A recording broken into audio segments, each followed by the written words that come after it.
I bring greetings to you from my mother. She's a big admirer of Wellesley, and she wishes she could be here. She called me yesterday to ask how the speech writing was going and to tell me to remember to use a lot of lotion on my legs today so they would not look ashy. My mother is 73, and she retired as the first female registrar of the University of Nigeria, which was quite a big deal at the time. My mother likes to tell a story of the first university meeting she chaired. It was in a large conference room, and at the head of the table was a sign that said, "Chairman." My mother was about to get seated there when a clerk came over and made to remove the sign.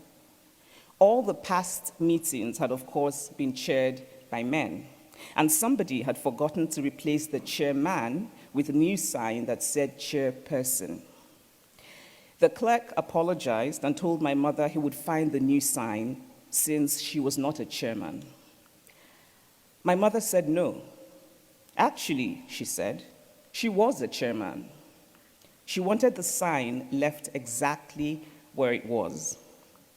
The meeting was about to begin.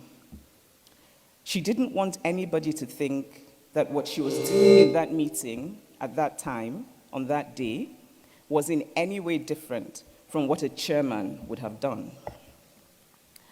Now, I always liked this story, and I admired what I thought of as my mother's fiercely feminist choice. I once told this story to a friend, a card-carrying feminist, and I expected her to say bravo to my mother, but she was troubled by it. Why would your mother want to be called a chairman as though she needed the man part to validate her? My friend asked. In some ways, I saw my friend's point.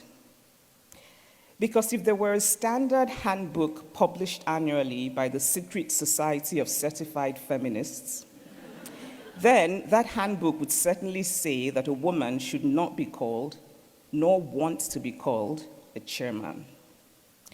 But gender is always about context and circumstance. And if there is a lesson in this anecdote, apart from just telling you a story about my mother to make her happy that I spoke about her at Wellesley, then it is this: your standardized ideologies will not always fit your life, because life is messy. When I was growing up in Nigeria, I was expected, as every student who did well was expected, to become a doctor. Deep down, I knew that what I really wanted to do was to write stories. But I did what I was supposed to do, and I went into medical school. I told myself that I would tough it out and become a psychiatrist, and that way I could use my patients' stories for my fiction. But after 1 year of medical school, I fled. I realized I would be a very unhappy doctor, and I really did not want to be responsible for the inadvertent death of my patients. Leaving medical school was a very unusual decision, especially in Nigeria, where it is very difficult to get into medical school. Later, people told me that it had been very courageous of me, but I did not feel courageous at all. What I felt then was not courage, but a desire to make an effort, to try. I could either stay and study something that was not right for me, or I could try and do something different, and so I decided to try. I took the American exams, and I got a scholarship to come to the US, where I could study something that was not related to medicine. Now, it might not have worked out. I might not have been given the American scholarship.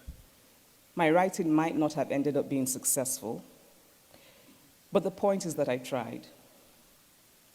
We cannot always bend the world into the shapes we want, but we can try. We can make a concerted and real and true effort. And you are privileged that because of your education here, you have already been given many of the tools that you will need to try. Always just try, because you never know. And so as you graduate, as you deal with your excitement and your doubts today, I urge you to try and create the world you want to live in.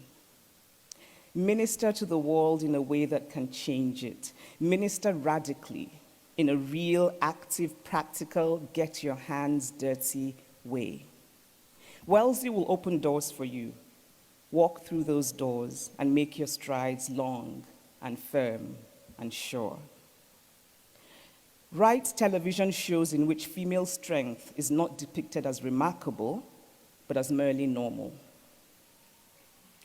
Teach your students to see that vulnerability is a human rather than a female trait. Commission magazine articles that teach men how to keep a woman happy. Because there are already too many articles that tell women how to keep a man happy. And in media interviews, make sure fathers are asked how they balance family and work. In this age of parenting as guilt, please spread the guilt equally. Make fathers feel as bad as mothers. Make fathers share in the glory of guilt. Campaign and agitate for paid paternity everywhere in America. Paid paternity leave everywhere in America. Hire more women where there are few. But remember that a woman you hire doesn't have to be exceptionally good. Like a majority of the men who get hired, she just needs to be good enough.